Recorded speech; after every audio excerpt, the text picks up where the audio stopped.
네, 안녕하세요. 굉장히 많은 분들이 오셨네요. 예, 이번 세션을 진행하게 된 NHN 두레이 프론트엔드 개발팀의 김부승이라고 합니다. 만나서 반갑습니다.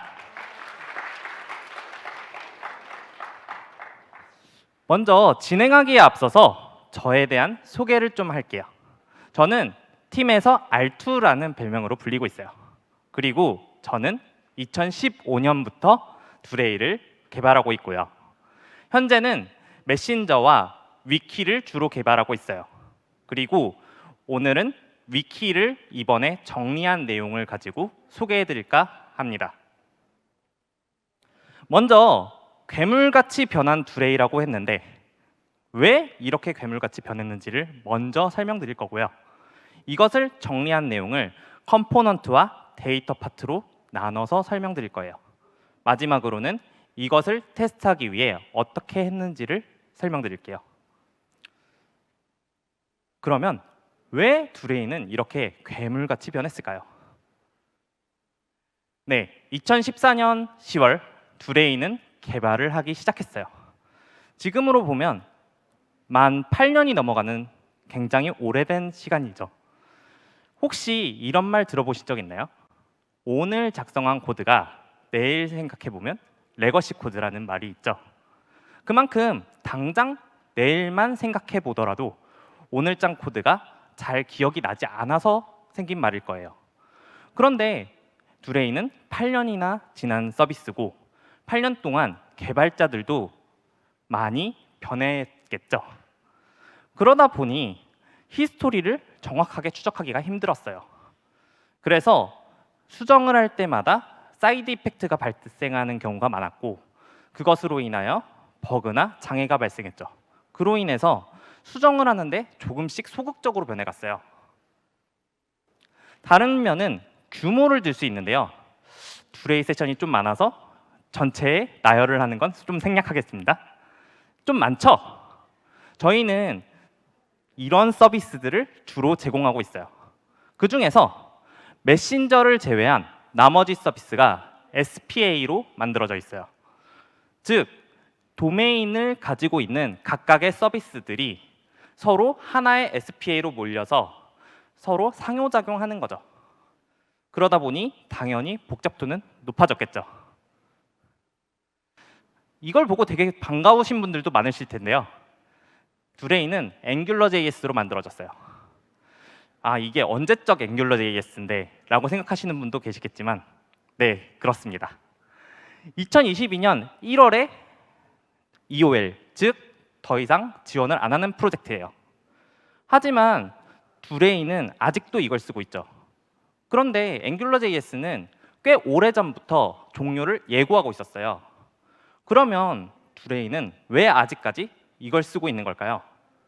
도대체 뭘 했길래요? 물론 전환을 하기 위해 많은 노력을 하고 있었어요. 이건 2019년에 발표한 발표로 점진적으로 프론트엔드 프레임워크 교체하기 아래 from AngularJS to Vue라고 보이시죠? 저희는 뷰로 변경을 하려고 했어요. 그러면 오늘 세션은 이것을 어떻게 완료했는지에 대한 세션일까요? 사실 그건 아니에요. 이 장표에서는 한 가지 큰 함정이 하나 숨어 있었는데요. 그게 어떤 건지 혹시 아시는 분 계실까요? 네, 점진적이라는 단어였어요. 네, 저는 되게 이 점진적으로 변화한 게 굉장히 좋은 시도였다고 생각하고 이게 저는 굉장히 마음에 들었어요. 어떻게 하는 거냐면 앵귤러.js 위에 뷰로 하나씩 컴포넌트를 갈아가는 거죠. 그러면서 최종적으로는 전체를 뷰로 변경하는 원대한 꿈을 가진 프로젝트였죠. 그런데 이게 왜 함정이었냐? 결국 시간이 문제였어요. 저희는 두레이 서비스를 계속 개발하고 있다 보니까 계속 유지 보수를 해야 됐고 그러면서 서비스들이 많다 보니 이제 각각의 서비스 추가 개발 요소들이 생겼죠. 거기에 정리까지 같이 해야 되는데 정리는 항상 시급도가 떨어지다 보니 우선순위에서 계속 밀리는 문제가 있었죠. 저희가 정리해야 하는 서비스들은 이렇게 8개 정도 되는 서비스가 있었는데요. 이 중에서 3년이 지난 현재 실제로 뷰로 돌아가고 있는 코드는 주소로 결제 서비스뿐이에요. 8개 중에 2개가 진행됐으니 수치상으로만 생각해 보면 9년이 더 걸리는 초장기 프로젝트가 되겠죠. 네. 하지만 이렇게 전환하는 걸 계속해도 문제가 없을 수도 있어요. 왜냐하면 처음에야 시간이 오래 걸리지만 앞으로는 조금씩 빨라질 거잖아요. 그런데 이렇게 오래될 것을 저희는 예상하지 못했기 때문에 점차 문제가 발생하기 시작했어요. 그 중에 하나로 앵귤러.js와 뷰의 공통 컴포넌트 부분에서 문제들이 발생하기 시작했어요. 이런 공통 컴포넌트는 어떻게 만들면 될까요? 가장 쉬운 방법으로 앵귤러.js와 뷰에 각자 만들면 될 거예요. 이건 되게 만들기 쉬웠어요. 앵귤러.js에는 이미 컴포넌트가 만들어져 있었고 뷰에는 그냥 따로 하나 만들면 되는 거였거든요. 하지만 유지보수 측면에서 보자면 이 공통 컴포넌트에 기능이 추가되게 되면 각자 추가해야 됐고요. 만약에 버그가 발생한다고 하더라도 앵귤러.js에서 버그를 디버깅하고 수정하고 뷰에서도 버그가 발생할 수 있는지 확인하고 수정하는 항상 2배의 노력을 들여야 했죠. 다른 방법으로 뷰에서 컴포넌트를 만들어서 앵귤러.js와 통신하게 하는 방법이 있었어요. 이렇게 하면 뷰에서는 한 번의 생성 작업만 하고 그것을 가지고 뷰와 앵귤러.js에 통신하는 코드만 만들어서 적용하면 됐던 거죠. 물론 유지보수할 때도 컴포넌트에 버그가 있으면 그냥 컴포넌트는 그냥 뷰만 수정하면 되겠죠. 하지만 여기서도 문제는 통신 부분에서 나왔어요. 앵귤러.js와 뷰에서 모두 들어가 있다 보니 두 코드를 모두 수정했어야 됐거든요. 여기서 더 큰 문제가 하나 발생하는데 앵귤러.js와 뷰는 서로 다른 프레임워크죠. 그렇기 때문에 각자 서로 다른 라이프 사이클을 가지고 있어요. 그런데 이게 충돌나는 케이스가 있었어요. 그러면 이거는 디버깅하기도 진짜 힘들었고요. 그거를 수정하는 건 더 힘들었죠. 마지막으로 뷰로 변경한 코드들도 점차 문제가 생기기 시작했어요. 일단 뷰 2점대를 사용해 보신 분들이 계시면 아시겠지만 뷰 2점대는 타입이 정확하게 추론이 되지 않아요. 그리고 뷰 자체가 한 파일에 템플릿, 스크립트, 스타일이 다 들어가는 형태가 되니 일단 그 자체로 파일이 컸는데 거기에 기능들이 추가되니 점점 파일이 커지는 빅 컴포넌트 문제가 있었어요. 다른 문제로 뷰에서는 와치 코드를 만들기가 굉장히 쉽죠. 그래서 이 와치 코드들이 연쇄되는 경우가 있었는데 이런 경우엔 디버깅하기가 너무 힘들었어요.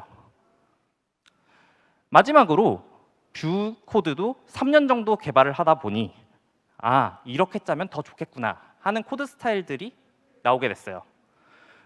그러면 이제 그런 걸로 계속 만들어지겠죠. 하지만 처음에 짰던 코드는 옛날 코드 스타일일 거예요.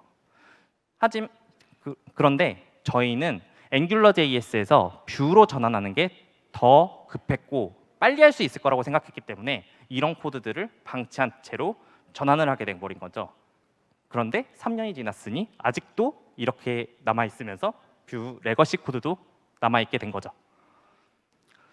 그래서 저희는 이번에 디자인 개편을 하는 김에 이것도 같이 정리하기로 했어요. 이번에는 기존에 있던 걸 수정하는 형태가 아닌 제로 베이스부터 리액트로 쌓아 올렸어요. 리액트를 선택한 이유는 일단 명시적으로 함수를 호출하는 형태가 좋았어요. 아까 전에 뷰에서 와치 코드를 만들기 쉬워서 문제가 발생했다고 했었죠. 그런 문제가 좀 완화될 수 있겠죠.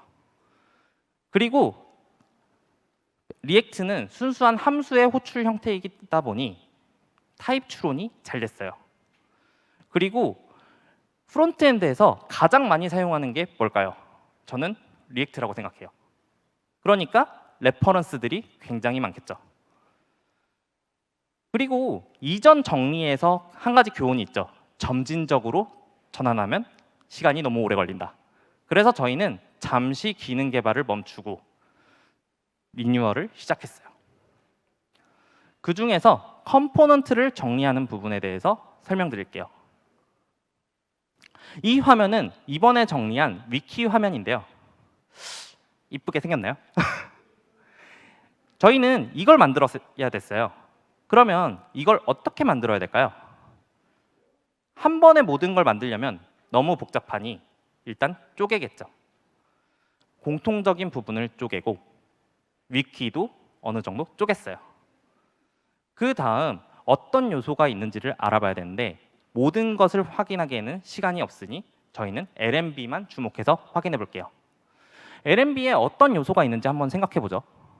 그러면 당장 눈에 띄는 게 색이 좀 다양하죠. 다양한 색 요소가 있을 거예요. 그리고 보시면 글자 요소들이 굉장히 많이 보이죠. 즉 타이포그래피적인 요소들이 있을 거예요. 저희가 정리하기 전에는 디자인 개편을 굉장히 많이 했었거든요. 그러면서 남아있던 잔재들이 있었기에 색과 타이포그래피 요소들이 굉장히 다양하게 사용하고 있었어요. 그래서 이번에 디자인 개편을 하는 김에 이것도 정리를 해서 몇 가지만 사용하기로 정했고 그것을 변수화해서 스토리북으로 공유했어요. 색, 타이포그래피, 그림자를 공유했죠. 이렇게 공유하여 현재 사용하는 값들의 종류와 값들이 어떤 형태인지를 알 수 있었어요. 네, 다음으로 다시 LMB로 돌아가서 조금 복합적인 요소가 어떤 것들이 있는지 한번 알아보죠. 버튼, 목록 요소, 아코디언 같은 컴포넌트 요소가 있겠죠. 그리고 이런 기본 컴포넌트 요소들이 합쳐진 LMB라는 컴포넌트 요소가 있을 거예요. 그럼 먼저 기본 컴포넌트 요소부터 살펴보면 저희는 이런 기본 컴포넌트를 공통적으로 모아서 같이 사용하기로 했어요. 이렇게 하면 디자인이 수정되었을 때 그냥 한 번만 수정되면 모든 곳이 다 수정되는 장점이 있겠죠. 그래서 저희는 스토리북으로 공유했어요. 그러면 이렇게 공통 컴포넌트를 사용했을 때 가장 중요한 건 무엇이라고 생각하시나요? 저는 중복적인 컴포넌트가 나오면 안 된다고 생각해요. 이렇게 중복적인 컴포넌트가 나오게 되면 공통적으로 컴포넌트를 만드는 장점은 사라지고 단점만 남게 되거든요. 그런데 뷰를 정리할 때는 이게 잘 안 됐어요. 그때는 서비스를 개발하면서 그때그때 필요한 공통 컴포넌트를 그때그때 만들었었거든요. 그러다 보니 서비스를 개발하다가 공통 컴포넌트를 미리 만들어 놓고 공통 컴포넌트로 나중에 정리했는데 이때 정리가 덜 된 것도 있었고요. 그리고 이미 서비스 공통 컴포넌트에 있었지만 서비스를 개발을 할 때 공통 컴포넌트에 이 요소가 있는지 모르는 케이스도 있었어요. 그래서 중복 컴포넌트가 많이 발생하게 됐죠. 저희는 이런 사실을 알았기 때문에 디자인 개편을 할 때 디자이너와 이런 기본적인 컴포넌트 요소를 먼저 정리하고 그 요소들을 프론트엔드 개발자들이 모두 합쳐서 먼저 만들었어요. 그 후에 서비스를 개발을 하다 보니 어떤 요소들이 있는지가 명확해졌고 그래서 중복적인 컴포넌트가 많이 생기지 않게 되었죠. 그리고 서비스 연관된 컴포넌트들은 기본 컴포넌트와 별개의 스토리북으로 서로 공유했어요. 이렇게 공유하여 서로 참조하면서 개발을 할 수 있었죠. 이번엔 조금 색다른 시선으로 한번 바라볼게요. LMB에서 상태가 있는 것과 상태가 필요한 것과 상태가 필요 없는 걸로 한번 나눠보죠. 그러면 대부분은 상태가 없어도 그냥 저 형태가 보일 거예요. 하지만 프로젝트 목록 같은 경우에는 상태가 있어야지만 저 요소가 나올 수 있겠죠. 그런데 프로젝트 목록은 다른 것과 형태가 굉장히 유사하단 말이에요. 그러면 프로젝트 목록도 목록 요소 기본 컴포넌트를 그냥 사용하면 되겠는데 상태만 주입해주면 되겠죠. 그러면 상태를 주입해주는 껍데기 컴포넌트 하나만 있으면 될 거예요. 그런 좋은 게 컨테이너 프리젠터 패턴의 컨테이너가 이런 역할을 하죠. 이것을 잘 모르시는 분들도 계실 수 있어서 하나의 예를 들어 볼게요. 만약에 강아지 정보가 서버에 저장되어 있고 이를 화면에 그리는 예를 한번 볼게요. 컨테이너에서는 fetchDocs로 정보를 가지고 올 거예요. 가지고 온 후에 프리젠터 컴포넌트에 그 값을 넘겨주고 그 값을 화면에 그리겠죠. 상태를 책임지는 컨테이너 컴포넌트와 상태를 가지고 화면에 그리는 프리젠터 컴포넌트로 역할을 구분하는 거죠. 이렇게 적용을 하면 아까 보았던 뷰에서 빅 컴포넌트 문제가 어느 정도는 완화될 수 있어요. 그리고 리액트에서 컴포넌트라고 하면 메모를 빼놓을 수 없을 텐데요. 상위 컴포넌트가 렌더링이 될 때 하위 컴포넌트가 렌더링이 되지 않도록 하는 성능 개선 포인트죠. 클래스 컴포넌트를 사용하면 메모가 아니더라도 다른 방법이 있겠지만 듀레이는 함수형 컴포넌트를 사용했기 때문에 메모를 어디에 위치시키는지가 굉장히 중요했어요. 저희는 이렇게 생각했어요.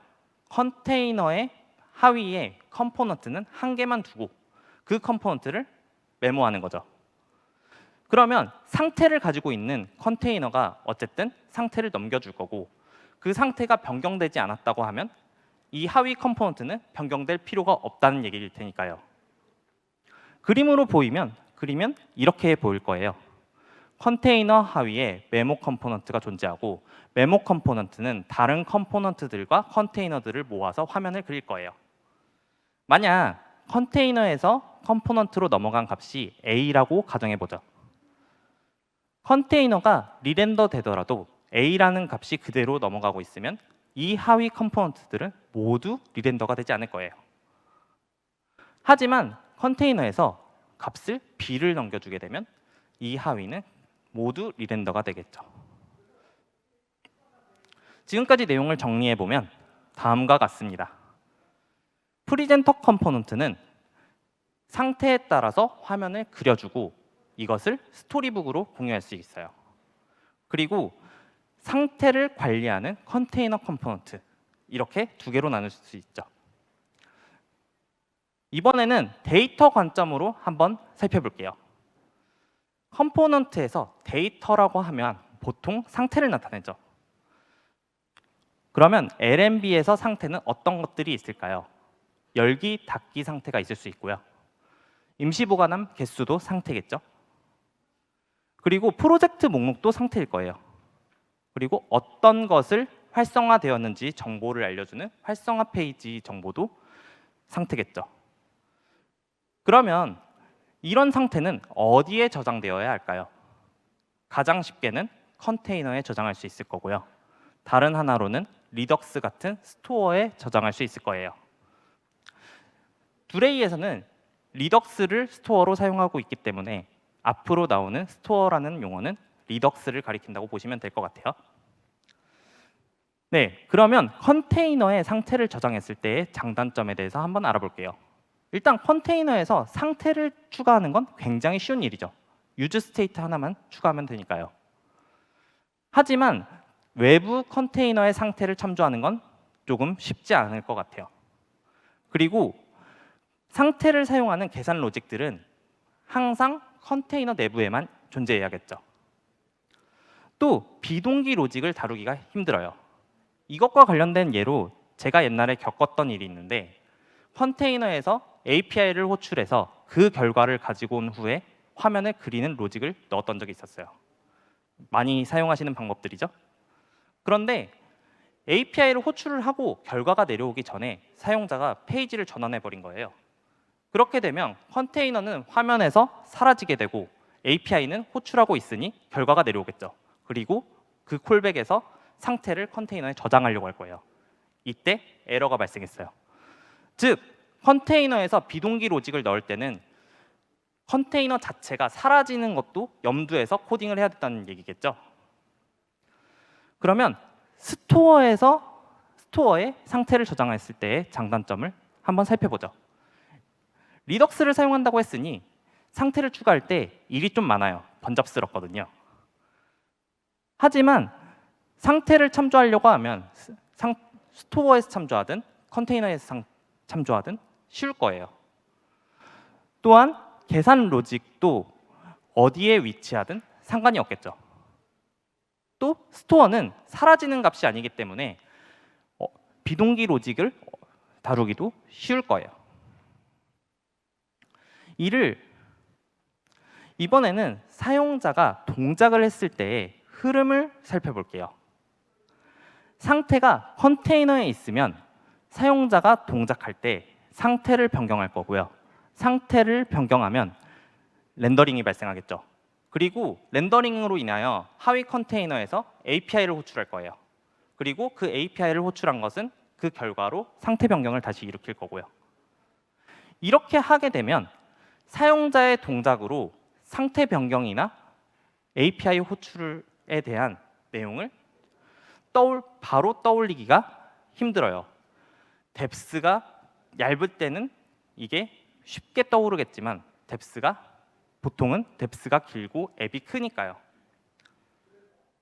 만약 스토어에 저장하면 어떻게 될까요? 사용자가 동작했을 때 관련 API들을 모두 호출하고 그 결과로 상태를 변경해요. 그리고 그 상태를 보고 화면을 그리는 거죠. 이렇게 하면 사용자 동작에 대한 로직이나 상태 변경을 추적하기가 쉽겠죠. 그래서 저희는 모든 상태를 가능하면 스토어 쪽으로 모두 몰았어요. 그리고 상태를 사용하는 로직들도 스토어 쪽으로 모두 몰았죠. 그걸 정리하면 이렇게 나올 거예요. 프리젠터 컴포넌트는 화면을 그리는 역할을 하고요. 이벤트가 발생하면 컨테이너에 알려주죠. 컨테이너는 스토어의 상태를 프리젠터에 연결하고 프리젠터에서 어떤 동작이 발생하면 스토어에 알려줄 거예요. 그리고 스토어는 상태를 저장하고 계산 로직을 실행하며 API들을 호출하겠죠. 즉, 데이터 관련 로직들은 모두 스토어에게 책임을 주고 화면을 그리는 것과 관련된 로직은 모두 컴포넌트 쪽으로 책임을 넘기는 거죠. 다시 LMB의 상태를 확인해 보죠. 거기서 아까 말했던 프로젝트 목록을 좀 주목해 볼게요. 이 프로젝트 목록이라는 건 프로젝트라는 도메인 정보를 모은 정보겠죠. 이걸 좀 자세하게 해부해 보겠습니다. 프로젝트 목록은 프로젝트 하나의 집합일 거예요. 그런데 여기서 한 번 더 쪼개볼 수는 없을까요? 한번 쪼개볼게요. 프로젝트 하나는 프로젝트의 아이디와 프로젝트의 데이터로 나눌 수 있을 거예요. 그러면 프로젝트 목록이 조금 다시 보이겠죠? 프로젝트 목록은 결국 프로젝트 아이디들이라는 상태와 프로젝트 데이터 상태로 나눌 수 있어요. 이 프로젝트 아이디들은 어떤 특징을 가지냐면 프로젝트에 어떤 프로젝트들을 노출할 것인지에 대한 목록들을 보여주고요. 그리고 프로젝트의 순서를 알려줄 거예요. 프로젝트 데이터 같은 경우에는 그 아이디에 대한 데이터를 가지고 있고요. 프로젝트라는 도메인에 대한 정보를 다른 곳에서 필요하다면 이 데이터를 가지고 가서 사용할 수 있겠죠. 아까의 상태를 다시 정리해 보면 프로젝트 아이디들은 다른 상태들과 같이 LMB라는 영역에 종속된 상태예요. 그래서 이걸 한번 상태라는 카테고리로 묶어보죠. 그리고 프로젝트 데이터는 영역에 종속되지 않은 데이터이기 때문에 도메인이라는 카테고리로 한번 묶어볼게요.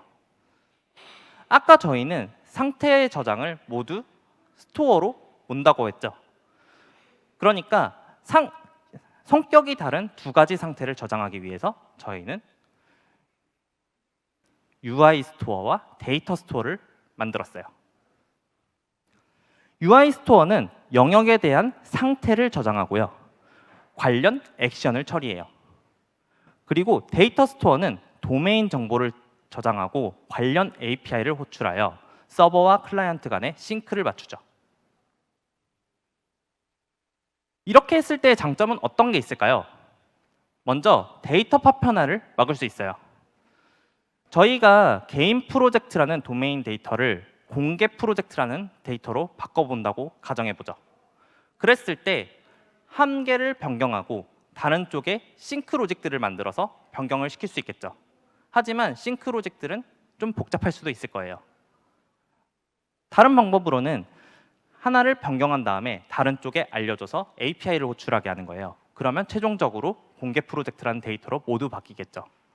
하지만 이렇게 나누게 되면 그럴 필요 없이 개인 프로젝트라는 도메인 데이터를 그냥 변경하기만 하면 돼요. 그러면 5군데에서 모두 한 개의 도메인을 참조하고 있기 때문에 모두 변경되겠죠. 다른 장점으로는 로딩 화면을 개선할 수 있어요. 저희가 만약에 영문 테스트라는 페이지를 본다고 해보죠. 그러면 API를 호출하고 그 결과를 가지고 와서 화면을 그릴 거예요. 그런데 저희가 도메인과 상태로 나눴으니 저희는 이미 본문에 보일 데이터를 어느 정도 가지고 있단 말이에요.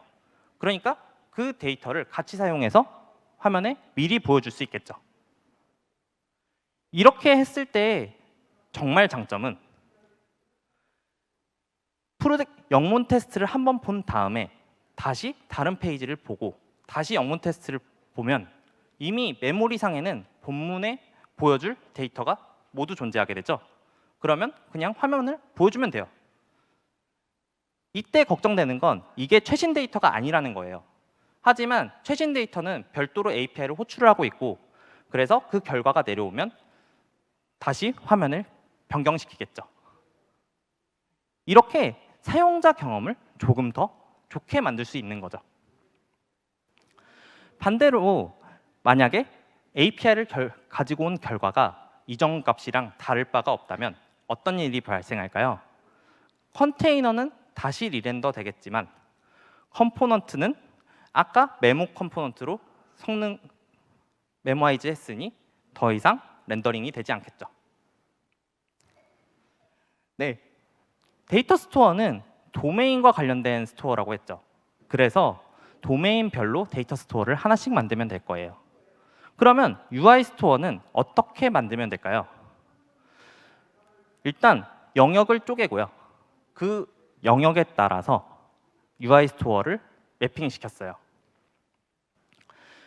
그런 후에 영역에 대한 상태를 UI 스토어에 저장하게 만들었고 영역에서 발생하는 모든 액션들을 해당 UI 스토어에서 처리하게 만들었어요.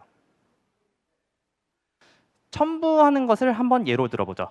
첨부라는 동작은 본문에도 있고 댓글 쓰기 창에도 있어요. 본문에서 첨부를 클릭하면 UI 디테일 스토어에 액션이 발행될 거예요. 그리고 이 UI 디테일 스토어에서는 파일스 스토어를 통해 파일을 올리고 그 결과를 가지고 페이지 스토어를 호출해서 파일과 페이지를 연결시키겠죠. 댓글 쓰기 창에 첨부를 클릭하게 되면 UI 디테일 커멘트 스토어에 액션을 발행할 거고요. UI 디테일 커멘트 스토어에서는 파일스 스토어를 호출해서 파일을 저장하고 그 정보를 댓글 쓰기 창에 보여주겠죠. 이렇게 정리했을 때 장점은 어떤 게 있을까요? 일단 페이지에 첨부하는 로직에 버그가 있어요. 그럼 저희는 UI 디테일에 페이지가 존재하는 UI 디테일 스토어를 먼저 찾는 거죠. 즉 로직이 어디에 있는지 유추하기가 편해지죠. 그리고 이름 짓는 게 편해져요. 똑같은 첨부니까 저희가 그냥 어태치라는 이름을 지어도 상관이 없는 거죠. 왜냐하면 이미 스토어로 컨텍스트가 분리되어 있으니까요. 이렇게 액션 관련된 로직을 모두 스토어로 모았으니 로직 복잡도는 굉장히 올라갔을 거예요. 그러면 이 로직 복잡도는 어떻게 해결해야 될까요? 저희는 리덕스 사과를 통해서 이런 복잡도를 해결했어요. 예를 들어서 버튼을 한번 클릭한다고 해보죠. 그러면 액션이 하나 발행될 거예요. 근데 사용자들이 많이 하는 실수로 더블 클릭을 많이 하죠. 그러면 액션이 2번 발행될 거예요. 이 2번을 모두 사과를 호출하게 만들려면 take every로 연결시키면 돼요. 그런데 저희는 보통 이렇게 더블 클릭을 한 게 실수인 케이스가 많기 때문에 첫 번째 것만 취하고 싶은 거예요. 그러면 take reading으로만 변경하면 돼요. 그러면 첫 번째 것만 취하고 뒤에 건 무시하게 되죠. 반대로 마지막 것만 취하고 싶으면 take latest로 변경하면 됩니다. 이처럼 리덕스 사과를 사용하면 흐름 제어를 하기가 편해져요. 또 다른 장점으로는 비동기 코드를 동기 코드처럼 작성할 수 있다는 거예요. 여기서 콜 사과를 호출하게 되면은 1, 4, 2, 5, 3이라는 결과가 나와요. 여기서 주목할 것은 어싱크 펑션의 위치인데요. 어싱크 펑션은 3이라는 거를 로깅하기 전에 호출돼요. 즉, 어싱크 펑션이 호출한 다음에 5가 로깅이 되고 그게 끝날 때까지 기다렸다가 다음 로직이 실행된다는 거겠죠. 이것은 반환할 때도 마찬가지예요. 싱크 펑션에서 1, 2, 3을 반환하고 어싱크 펑션에서 4, 5, 6을 반환한 다음 그걸 합쳐서 로깅을 한다고 했을 때 1, 2, 3, 4, 5, 6이 찍히는 게 알 수 있죠. 이걸 응용하면 어떤 방법을 사용할 수 있을까요? 저희는 복잡한 로직을 한번 워커로 이동할 수는 없을까요? 저희가 복잡한 로직을 워커로 옮긴다고 하고 그 결과를 가지고 와서 넘겨준다고 하면 사실 메인 스레드는 렌더링 하느라 굉장히 바쁜데 그 바쁜 메인 스레드에 조금 여유를 주게 되고 그걸로 인해서 렌더링은 조금 자연스럽게 변할 수 있겠죠. 실제로 저희는 시간이 오래 걸리는 인덱스 DB 관련된 동작을 별도의 워커를 띄워서 동작시키게 하고 있고요. 브로드캐스트 창간의 통신을 하게 해주는 브로드캐스트 채널이나 API를 호출하는 것도 리덕스 사과를 통해서 쉽게 해결하고 있어요. 지금까지의 구조를 정리해보면 다음과 같아요. 사용자가 어떤 동작을 했을 때 프리젠터 컴포넌트는 콜백으로 컨테이너 컴포넌트에 알려주죠. 그러면 컨테이너 컴포넌트는 해당 위치에 해당되는 UI 스토어에게 액션을 발행할 거예요. 그리고 UI 스토어는 만약에 해당 로직을 수행하고 도메인 변경이 필요하면 데이터 스토어를 호출할 거예요. 데이터 스토어는 필요시에 API를 호출하게 되고 그 결과로 상태를 변경시키겠죠. 컨테이너 컴포넌트는 이걸 바라보고 있다가 상태가 변경되면 프리젠터 컴포넌트에 그 상태를 전달해주고 그것을 프리젠터 컴포넌트는 그릴 거예요. 여기서 화살표의 방향은 의존성의 방향을 나타내는데요. 저희는 이렇게 단방향으로만 동작하게 만들어서 서비스의 복잡도를 줄였어요. 그러면 지금까지 정리한 건 알겠는데 이걸 어떻게 테스트하면 될까요? 먼저 프리젠터 컴포넌트부터 알아보죠. 프리젠터 컴포넌트는 로직이 중요한 컴포넌트는 아니에요. 또한 HTML 구조를 어떻게 만들어야 되는지가 중요한 컴포넌트가 아니죠. 저희가 생각한 건 그냥 화면에 어떻게 보이는지가 가장 중요한 거였어요.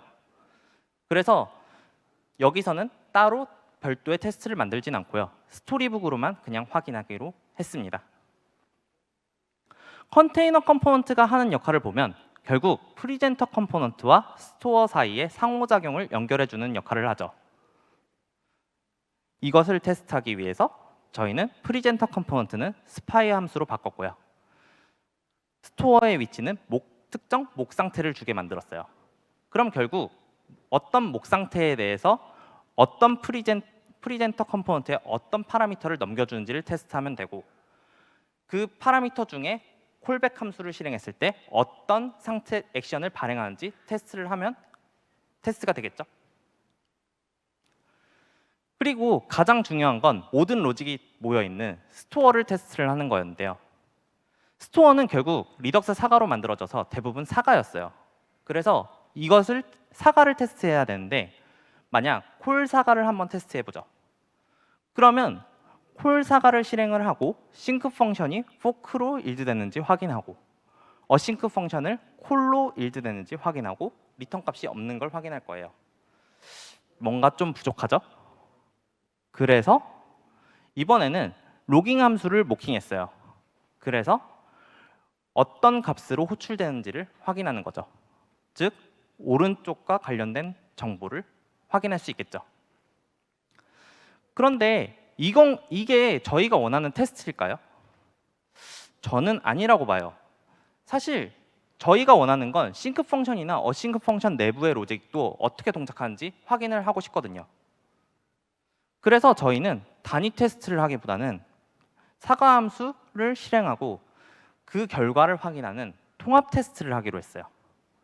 그렇게 하면 오른쪽처럼 전체를 확인할 수 있겠죠.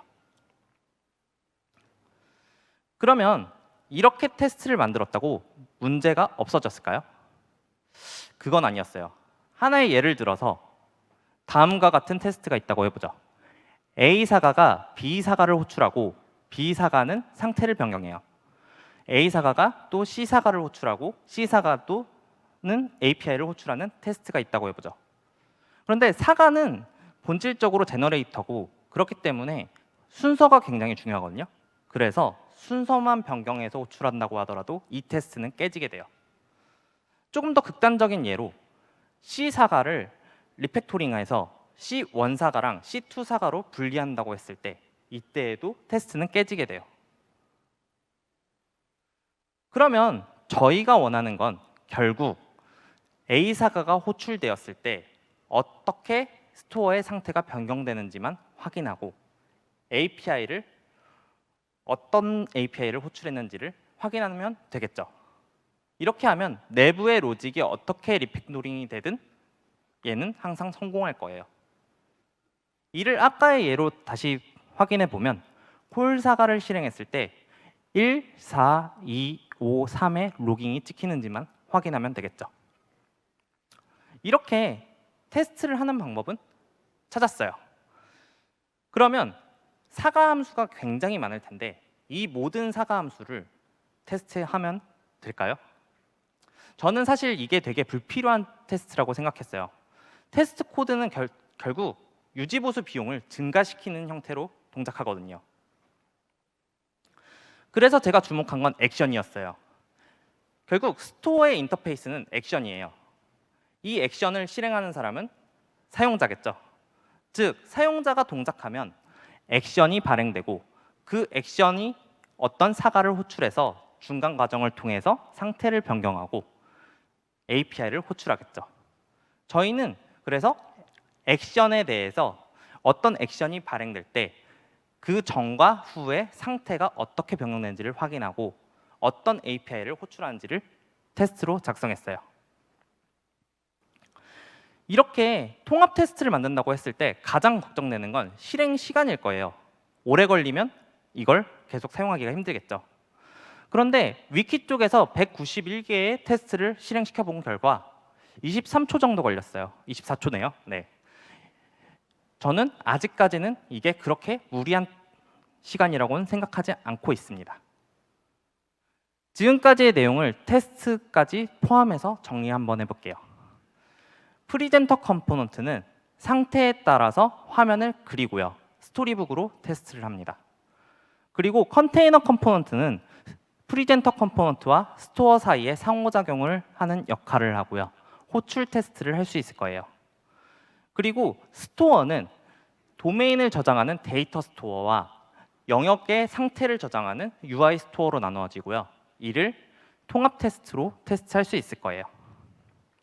네, 지금까지 제가 준비한 내용은 여기까지고요. 네, 두레이에선 채용이 열려 있습니다. 네, 관심 있으신 분들은 아래로 메일 보내주시면 됩니다. 이상으로 발표를 마치겠습니다. 감사합니다.